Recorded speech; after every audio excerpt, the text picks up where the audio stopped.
नमस्कार दोस्तों, the social desk पर आपका स्वागत है।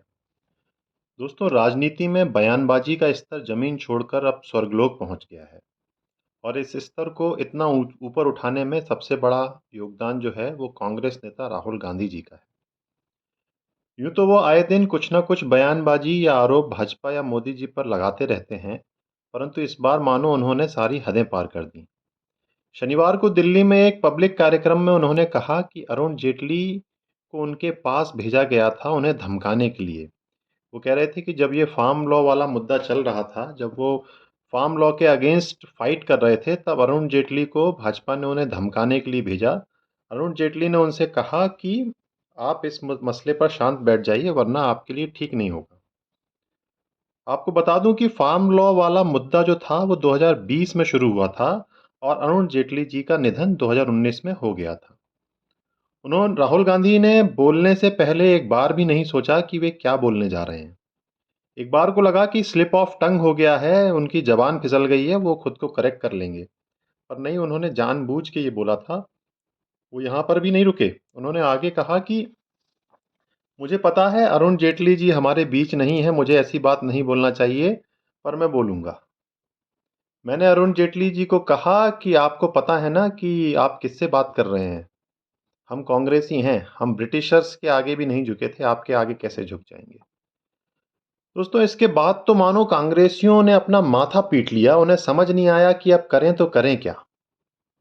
अब इस बयान को डिफेंड कैसे किया जाए। किसी और नेता के लिए कहा होता तो भी समझ में आता, परंतु अरुण जेटली जैसे नेता जो यारों के यार, सबकी मदद करने वाले और विनम्र स्वभाव के व्यक्ति थे, आपने कभी किसी विपक्षी नेता को उनके बारे में ना संसद के अंदर ना संसद के बाहर किसी तरह का कोई बयानबाजी करते देखा होगा। दोस्तों, अरुण जेटली साहब के जितने दोस्त सत्ता पक्ष में थे, उससे कहीं ज़्यादा उनके चाहने वाले विपक्ष में हुआ करते थे। जब बीजेपी अपने शुरुआती दिनों में थी, तब अरुण जेटली एक जाने-माने वकील हुआ करते थे और कानूनी मामलों में जो उनकी पकड़ थी, वो आज तक किसी कांग्रेसी नेता में उस तरह की काबिलियत नहीं है। दोस्तों, बताते हैं कि जेटली इतने उदार और खुले व्यक्तित्व के धनी थे कि दिल्ली में उनका बंगला बाहर से आए उनके भाजपाई और गैर भाजपाई मित्रों का फ्री शेल्टर हुआ करता था। और उनको भी राहुल गांधी ने नहीं छोड़ा। परंतु अब तो राहुल जी ही बता सकते हैं कि उन्होंने अरुण जेटली पर निशाना क्यों साधा। क्या ये सोची समझी साजिश थी या उनके जस्ट उनके जबान से निकल गया। मित्रों, इस बयान के बाद जेटली के पुत्र रोहन जेटली का ट्वीट आया। उन्होंने अपनी नाराजगी जताते हुए कहा कि आपकी जानकारी के लिए बता दूं कि मेरे पिता का निधन 2019 में हो गया था और फार्म लॉ 2020 में आए थे।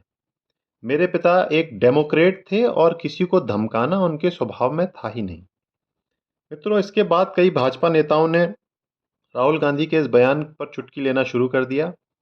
अब कांग्रेसी ने खेमे में ये उलझन है कि अपने नेता के इस इर्रिलेवेंट बयान पर उनका बचाव कैसे करें। दोस्तों, आज के लिए बस इतना ही। आप बने रहिए द सोशल डेस्क के साथ। For more insights into global strategic affairs analysis, please do like and subscribe this channel. Thank you very much. See you soon.